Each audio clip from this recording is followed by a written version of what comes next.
Hi, I'm Deniz Kent. I beat the often path by inventing new ways to grow and control cells.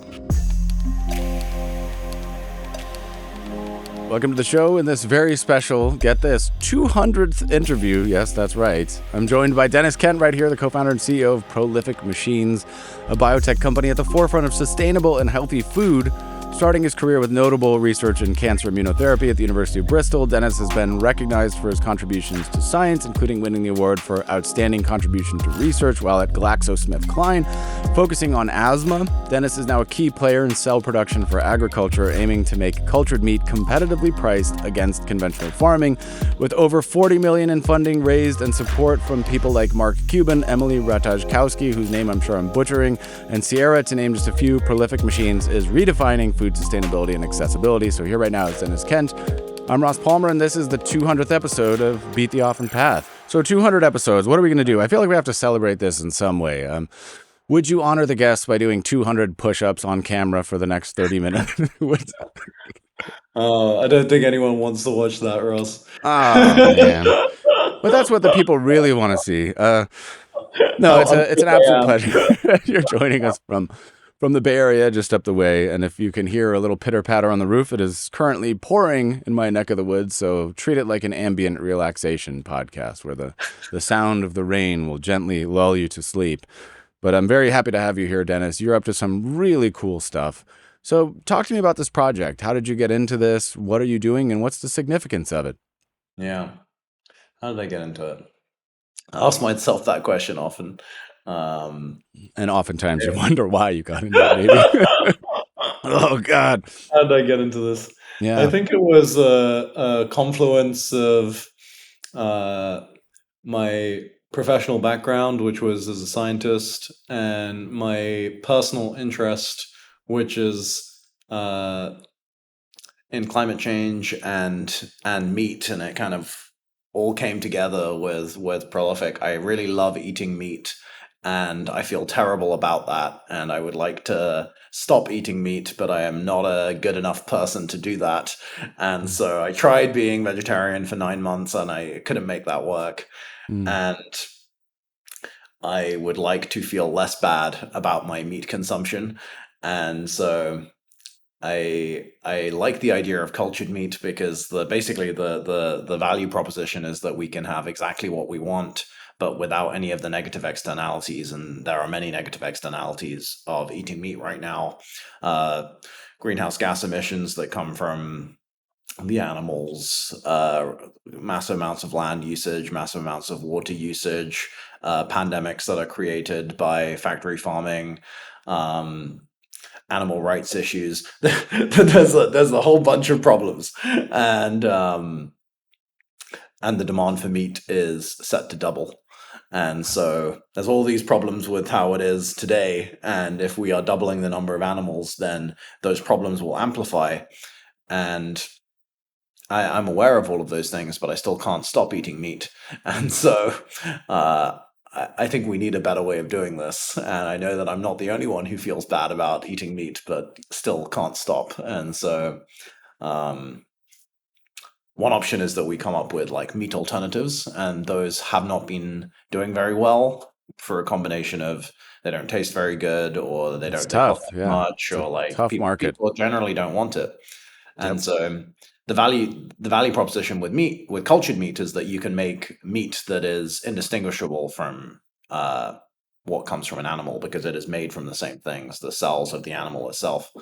And then in the process of inventing technologies to do that, predominantly around trying to bring down the cost, because cultured meat has been made, but no one really has a way of doing it at a price that people will be able to afford.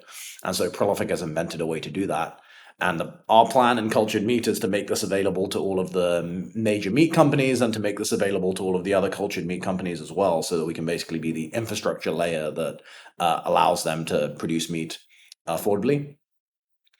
But then in the process of doing this, we realized that we were building this toolkit to control cells that would be useful in a whole bunch of different areas. And so now we are talking to people who want to make antibodies, people who want to make cell-based therapies, people who want to make tissues for drug screening, and then people who eventually want to make organs for transplantation. And what we've realized is that sort of cultured meat is sort of the tip of the iceberg, and there's so much Yeah. that you can do with cells. Cells are a massive part of the economy. So, like the foods that we eat are made from cells.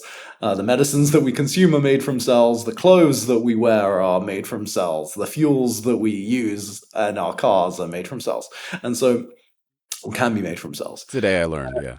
So cells are everywhere, and being able to control That's right. them and grow them and in an efficient and affordable way is valuable in a bunch of different areas. So that's kind of what we work on.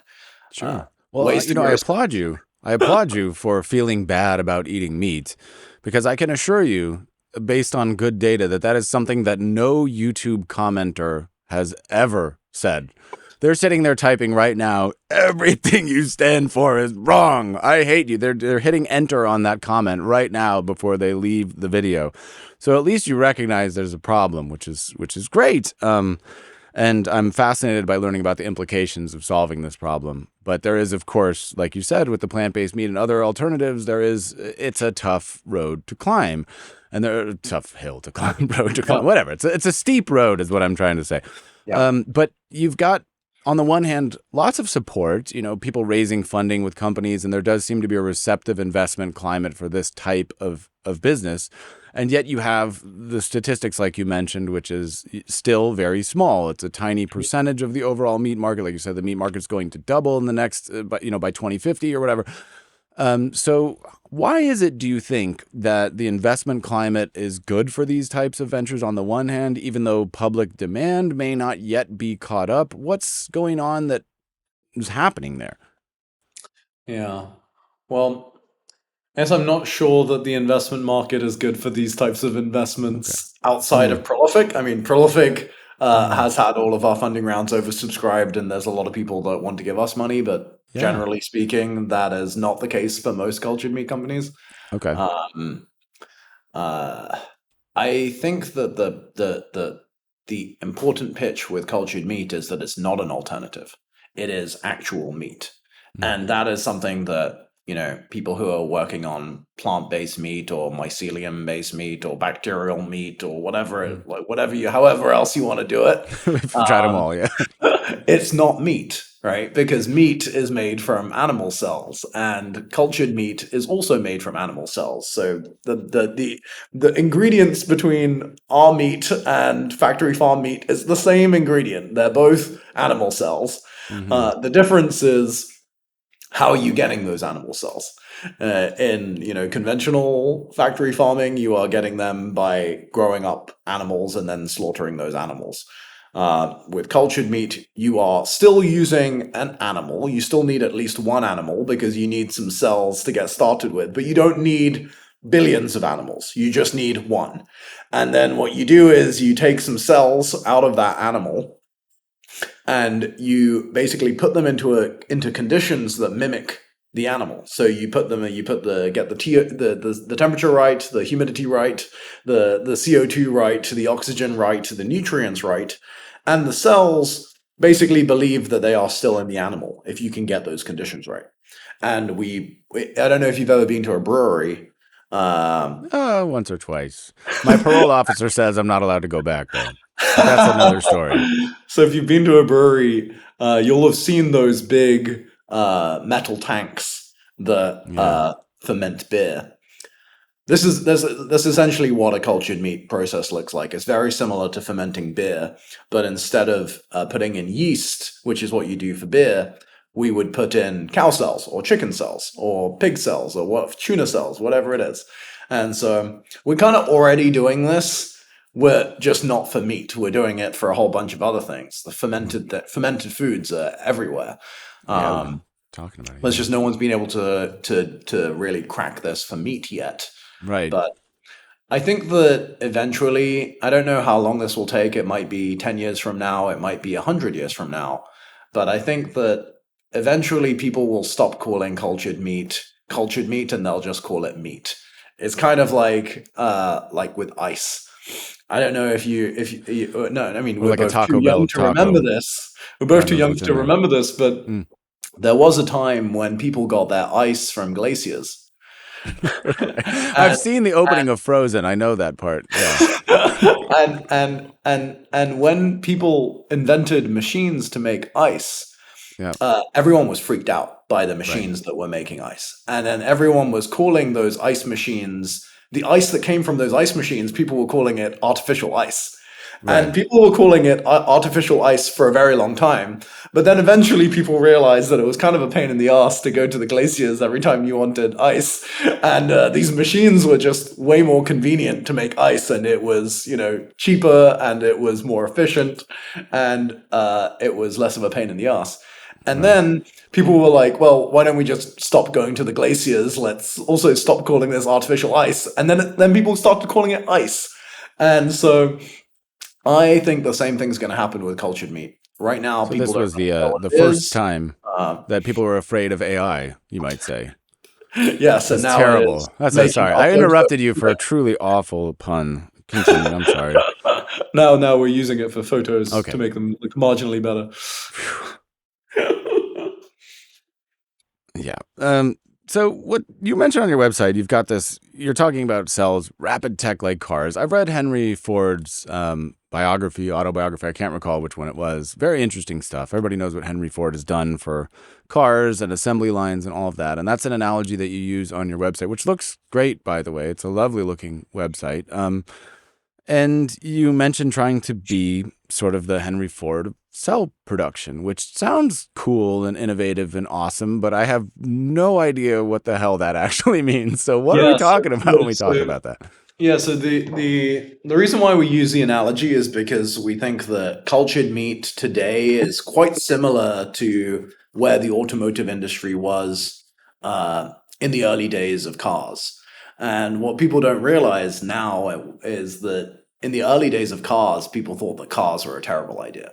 Everyone was like, "Where the fuck would you use a car? Like, we have horses. Horses are great." They're great. Uh, Cars are a terrible idea. This was the pervasive opinion at the beginning of the automotive industry, and what changed it is money. What changed it is the cost of cars plummeting, and the cost of cars plummeted when Henry Ford invented the assembly line for cars, and so uh, I think the same thing will happen with cultured meat. So right now, a lot of people don't really understand what it is or don't know what it is. Many people think it's a bad idea.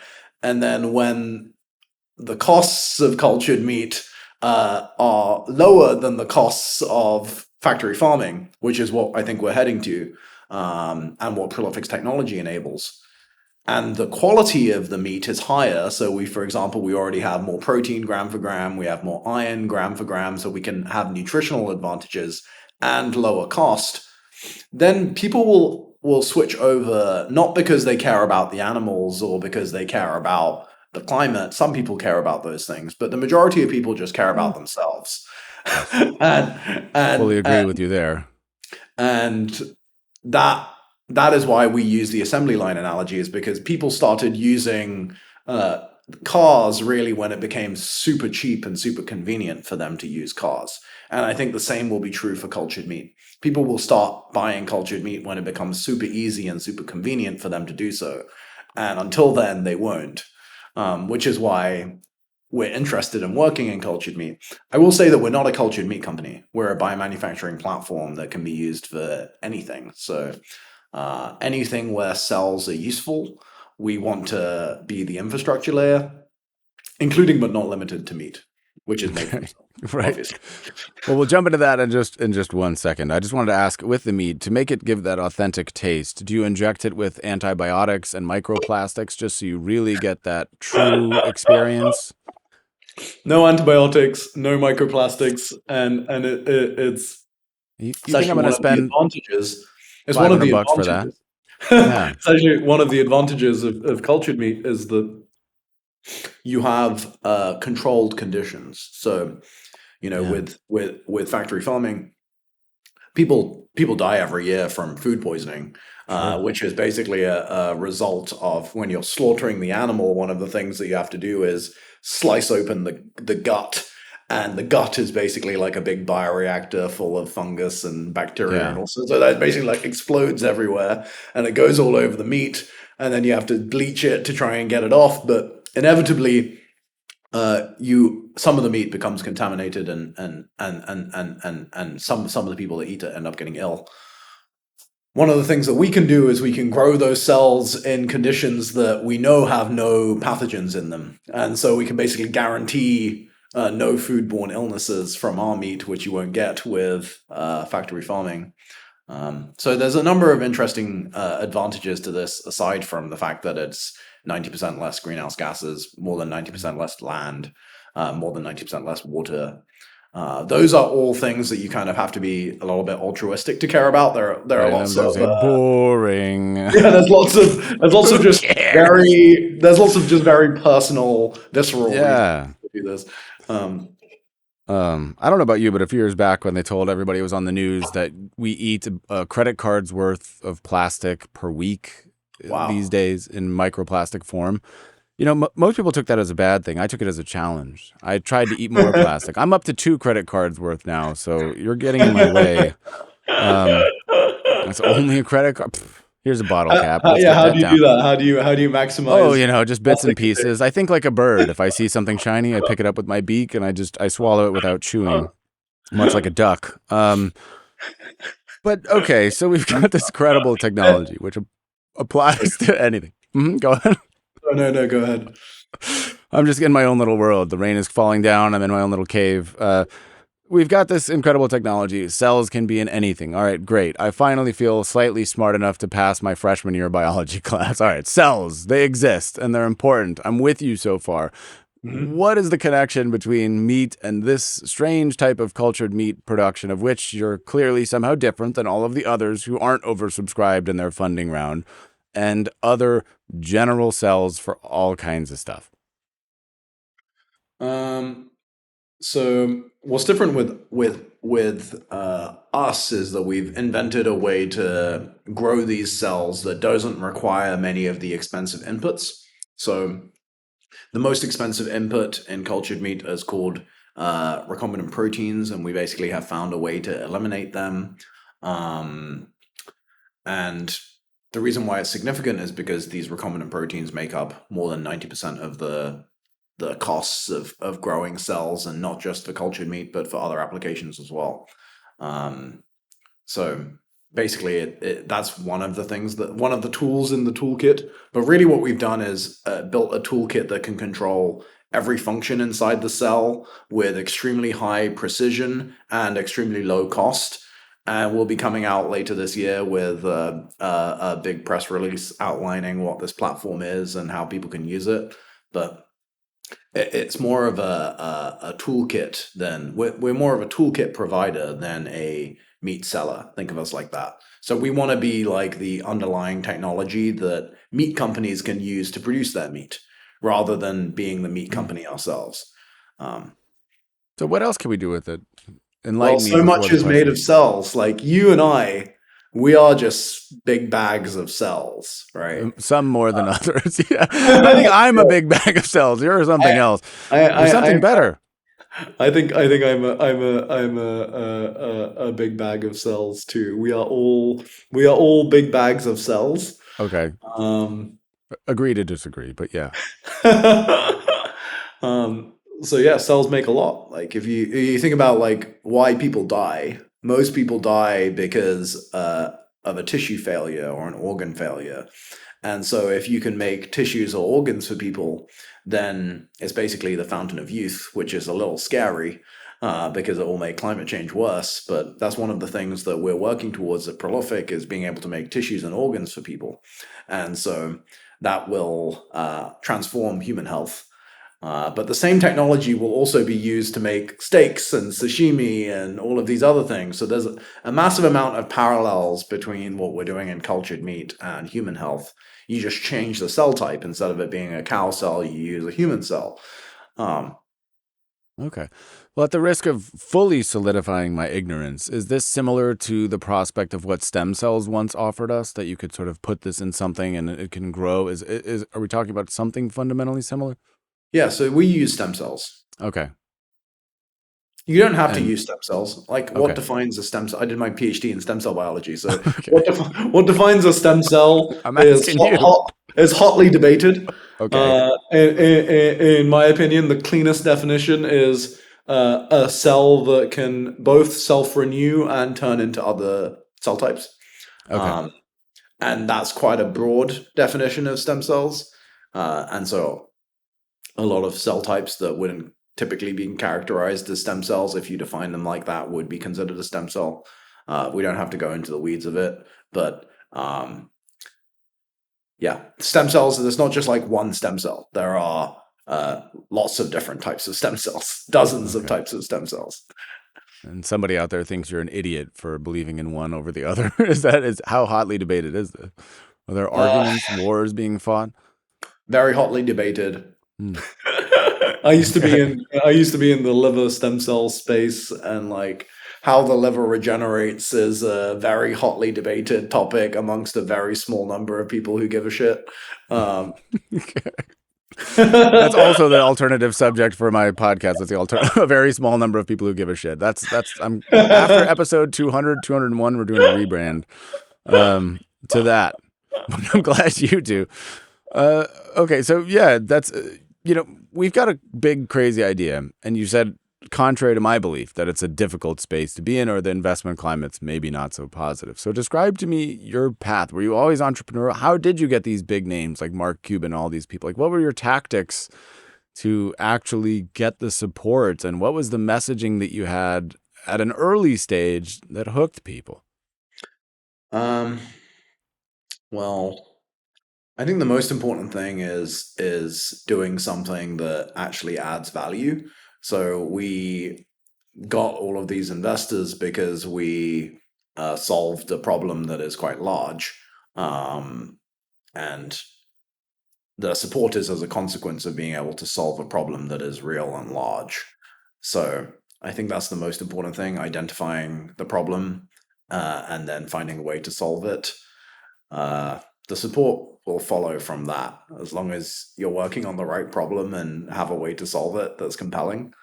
Um, But it's interesting because there seem to be two realities in the world where there are these quote unquote obvious problems, but we seem to disagree as a species about what a problem is, much like stem cells, which, by the way, in case you didn't know, there's a lot of debate about what a stem cell actually is. I actually did my degree in that.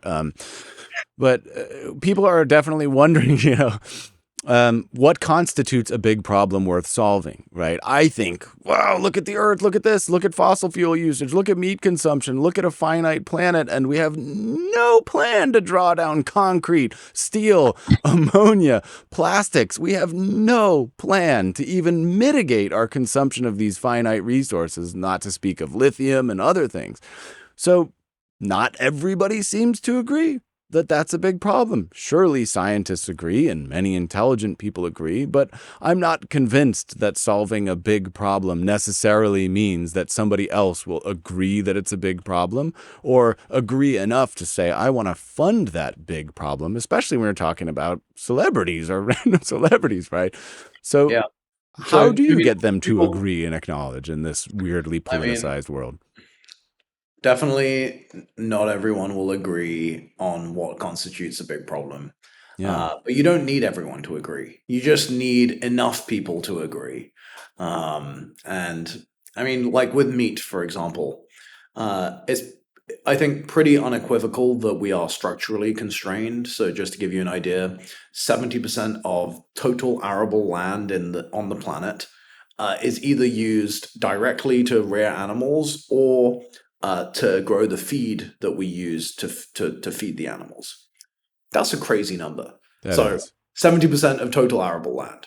And if the demand for meat is doubling, then that's going to require 140% of our total arable land, which is Math a checks number out. that doesn't make sense, right? Yeah. Because you can't go above 100% of arable land. because you run out of arable land. And so Note to self: it can't doesn't. go over 100. Okay, You got it. can't. There's no going over 100% unless you like, whatever, find a new planet or something. Okay, But I'll talk to and Elon even about then, that. you don't want to take the cows into space. This is not a good idea. No. Bioreactors are a much better idea. Yes. So, I mean, Yes. that's a good. In my opinion, an obvious example of somewhere where we are structurally constrained, right? So we know that meeting this doubling in demand by doubling our existing supply of animals, it can't work because we actually don't have enough land for this. Even if we wanted to, we would not be able to. And Mm. so that to me constitutes a problem, right? Yeah, Because there's this doubling in I would demand tend that to agree.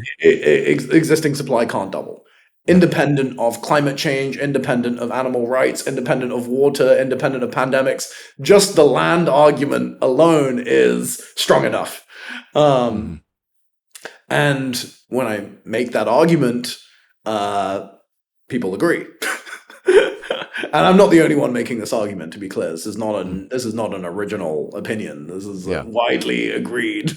Uh, and Right. so so it's kind of a paradox, right? It's like if we can't meet the demand with doubling the animals, then how do you meet the demand? Well, if it's through the alternatives, then those alternatives aren't doing very well. So that doesn't seem like it's the right option unless they get dramatically better, which I hope they do. Yeah.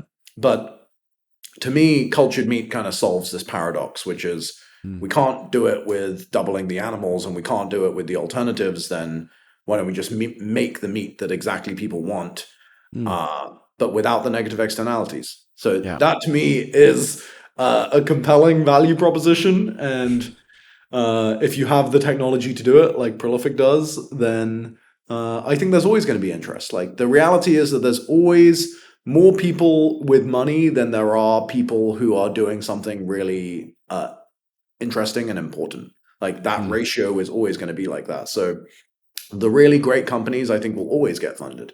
And if you are not doing something that's really important, then Just gonna keep your hand uh, up. well, no, being doing like then you'll struggle to get funded. But Yeah. Right. um, As I have. No, I'm just kidding. I'm not.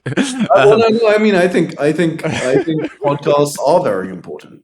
You're like getting the word out We're getting the on word out. We're hopefully getting the word challenging out, the educating people.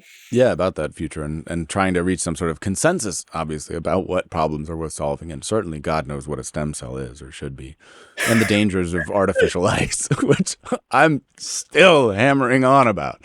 Forget artificial ice. I just can't trust it. Totally, Not just enough microplastics. That's the other tagline we've got.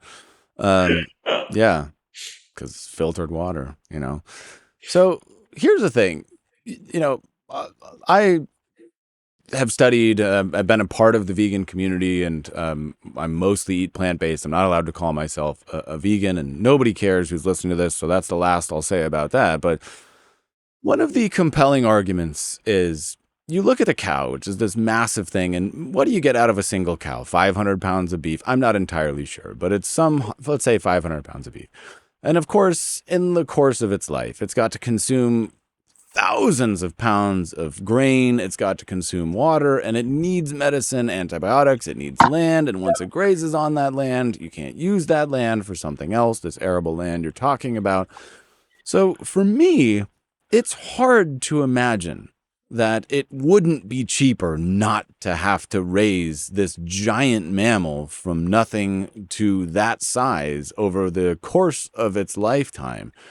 So what is the totally. struggle? People always talk about making it cheaper. Why is it hard to make it cheaper? Why isn't it cheaper right off the bat, which of course would flip that switch overnight, maybe? Yeah, I think it's a great question. So you're absolutely right that one of the problems. Okay, so let's take a step back. That why is meat bad for the environment? From a climate change standpoint, there's two problems. One is methane, which is the problem that is more widely understood. The Mm-hmm. methane is not caused by the cows, it is caused by the bacteria that live inside the guts of the cows. And so these bacteria metabolize the food that the cows are eating, and produce methane as a product of that metabolism that is then burped and farted out. So I was waiting for you not to the say it. I cow's wasn't going to fault. press you. Yeah. It's not the cow's fault. It's the bacteria's fault that are inside the cow. Yes. And you basically can't have the cows without these bacteria because they need the bacteria in order to metabolize their food. That problem is relatively well understood and has got a lot of publicity because methane is much more potent as a greenhouse gas than carbon dioxide. People are starting to understand the methane thing. Yeah. There is a second problem that is far less well understood that you alluded to in your question, which is a problem of calorific conversion. So, unfortunately, you have to feed 25, roughly, calories of feed into a cow in order to get 1 calorie of beef out of the cow. And Love knows that. the primary reason for 25 to 1 is like not a good trade-off. Yep. And the primary reason for this is because the cow has a lot of processes that are energetically expensive. So, for example, consciousness is an energetically expensive process that we are paying for with the calories that we are putting into the cow, but that we don't want. Like if you ask someone who's eating a burger, like, do you really care whether that came from something that was conscious or not conscious? Either people would say, like, the fuck are you talking about? No. Yeah. Or they would say, I would actually prefer it to be not conscious. But consciousness is something that we are paying for and is expensive. Yeah. Just to give you another example, an immune system.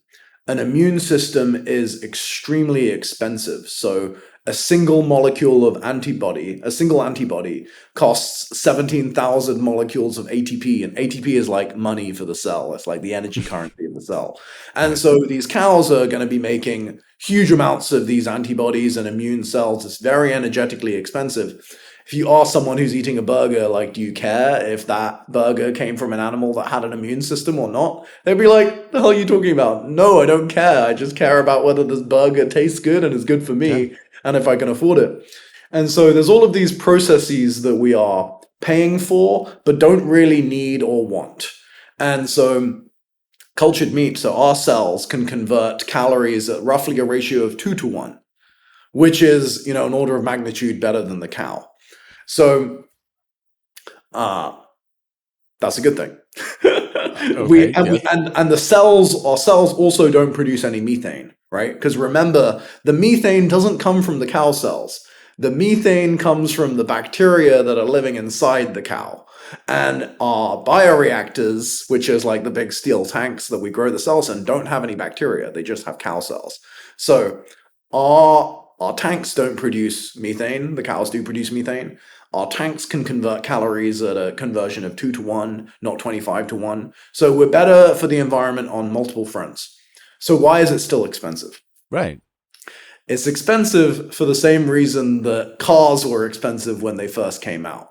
Anything that is new always starts expensive because we don't know how to do it and it takes us time to figure out how to do it. The processes and the infrastructure doesn't exist. So you have to figure out how to do all of these things. The suppliers don't really exist, so you have to get them to be created. You have to create a whole ecosystem.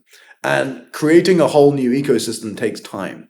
So everything starts out expensive and then becomes cheaper over time. You think about it's basically the case for everything.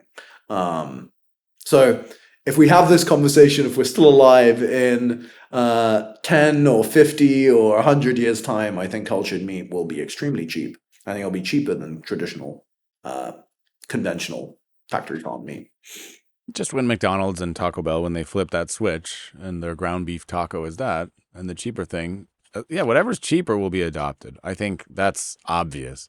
Because now people aren't making the decision of their food on the basis of what's best or healthiest. And that's an unfortunate thing. That's not a criticism of the individual people. That's the system, right? If you can't afford organic, grass-fed, free-range this or that, you're going to get the cheapest, highest caloric density meal you can, which means you're going to fast food and you're going to work that out. But if, of course, your solution can become the default in a number of places, then obviously, and it's cheaper, you're going to get adoption on that fact. Somebody says, hey, but the real meat is better. Well, if it costs more, people aren't going to do it because they're trying to save money.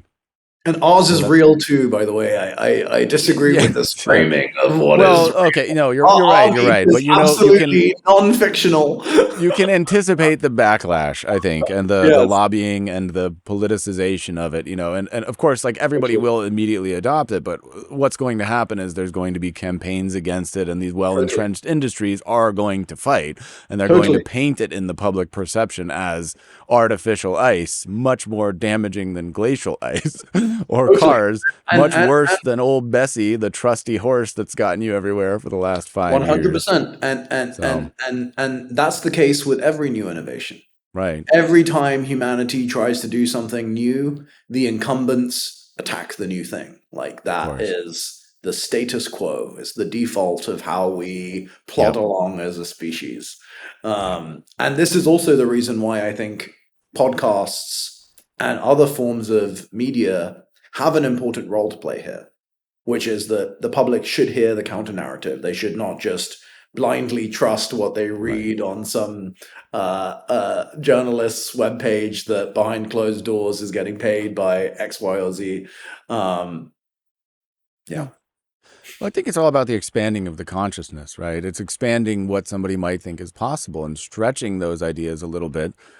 There's a lot of fear around what's new, especially in this time. There's fear of new technology, and people are saying, oh, we're getting burnt out on technology. And for the first time, we're questioning whether we appreciate the narrative that big tech has been selling us for the last 20 years. Will technology make our lives better? Will it make it worse? Are we happier with all of these gadgets and social media? People are asking these questions day by day. And I think it's hard to have an open mind and just ask questions about, okay, but what's going on here and what's exciting and how can we drop our preconceived notions of things and really just explore mentally? Because I believe that exploration is where all great things come from. Just the ability to ask a question without a predefined, narrow-minded answer and totally. to say, let's talk to this guy, let's talk to Dennis and see what he thinks, because clearly you're up to something important, whether we agree with it or not. You're doing something that's building a team and you're doing something that's getting interest and you're making momentum happen. That's obvious. So I just want to seek out the people such as you and hear what you're saying because I think it's cool. And I hope more people feel the same way. I appreciate Yeah, that. of course. I mean I'm it. clearly biased, but I also think it's cool. Right. And as you're studying science and you've spent your career learning and you're studying, and then you've come across this point where you have this practical application of stuff that you've been studying and learning, and then you assume you have this opportunity, and you say, okay, I'm gonna go for that. I'm gonna build this entrepreneurial enterprise, and up till now, anything can happen, but it seems like you've been rewarded for that, which is great. But again, it's all about as you learn stuff, you see patterns. And I think you only learn and see those patterns if you have an open mind. If you're closed Totally. down, you probably wouldn't have made the leap from what you were doing at, what is it, Axo-Smith-Klein or something like that, or in college, and then getting to meat and then making that further leap to, hey, this could apply to organs and other types of cells. Which actually brings me to an interesting ethical question. Cell-based cannibalism, immoral or not? Human meat consumption, unethical or ethical? um, well, I'm not an His team of ethicist. lawyers is scrambling I'm not the behind him. They're like, I'm cut the not the feed, cut the I'm not feed. I'm You not don't the have to answer. I'm not arbiter. going to fight you on this I one. am not the arbiter of what is or is not ethical. You I'll don't say have this, to answer. which is that I don't think that people want that, and we are not Yeah, making that. So we are making meat from yeah, the cells of animals that people right, already eat. right. Now, But you could have uh, like cell tourism, right? hypothetically, Dodo hypothetically, you birds, could woolly mammoths, hypothetically extinct you could make meat from any species using the same dinosaurs. technology. You could make dinosaur meat. You could make woolly mammoth meat. You could make meat from any species. Right. We are starting with beef, but are interested in doing all of the major meat sources. So chicken, pigs, tuna, salmon, beef, and helping companies do that. But yes, you could Well, do it for any cell, any species. you navigated that minefield very well. I'm not going to press you. That was spur of the moment. Um, so Is this when something that you getting want as a no. consumer? No, but it occurred to me. I was thinking, Soylent Green, it's people.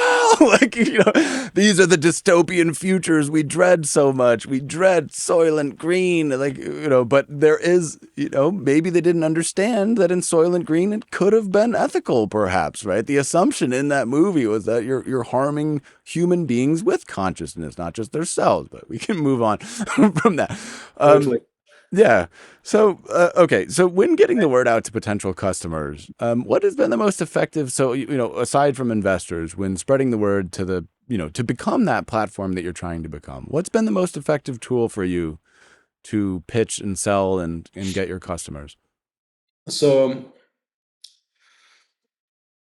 if you are another cultured meat company, or if you are a pharmaceutical company that is interested in novel biomanufacturing technologies, you can absolutely reach out to me. My email is dennis@prolific-machines.com. Very open to having those conversations. We haven't really told the world about what we're doing. We're planning on doing that later this year, and then basically trying to convince the existing industries to switch over to this new biomanufacturing technology. And in order to do that, we are going to be launching our own meat product, but Cool. not because we want to be a meat brand, but because we want to Proof of prove concept. that we can do Yeah. it and people want it. And so we also have a wait list on our website for meat that you could buy from Prolific if you want to do that. So feel free to go and join the wait list if you're interested. Um, so yeah, Cool. we haven't really embarked on the interacting with the world that much yet. We've very Right. much been just figuring out our own stuff and making sure that everything works and we've got all our ducks in a row and that we can make meat that is really tasty and more nutritious. So we've been doing these blind taste tests with investors, and 67% of investors in blind taste tests are preferring our meat over a leading factory farm brand, which is great. Ooh, that's Um, awesome. so yeah, we'll be doing more stuff like Okay. that. And if you follow us on LinkedIn, and you'll get the updates. Uh, Okay. So, best case scenario, 5, 10 years, you mentioned in our lifetime, this is glacial ice pace, these types of changes.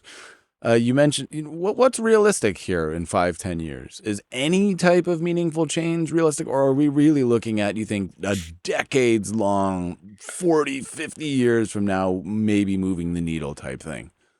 yeah, I think I think like all real change happens slowly. And so Yeah. I think that within 5 to 10 years, cultured meat will become a reality. There will be a set of early adopters. Like with any new thing, there's always a set of early adopters. I'll They tend try to be it. a small section of the Yeah. market. I think the early adopters for cultured meat are likely to be people who really care about the climate, people who really care about animals, people who are really interested in like pushing culinary boundaries. So I think it will usher in like a new era of culinary exploration for chefs. Because one of the things is that you don't have to be limited to cuts that exist in the animal. You can That's what make I'm completely saying. new cuts. So you can have marbling patterns that would never be that never happen in a normal animal, or you can basically design your own cuts of meat. So With these are anaconda all skin.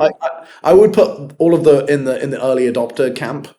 I think that will happen in the next 5 to 10 years. People getting access. I mean, cultured meat is already on the market in the US, um, but admittedly in very small quantities and at very high prices, Mm. but on the market nonetheless.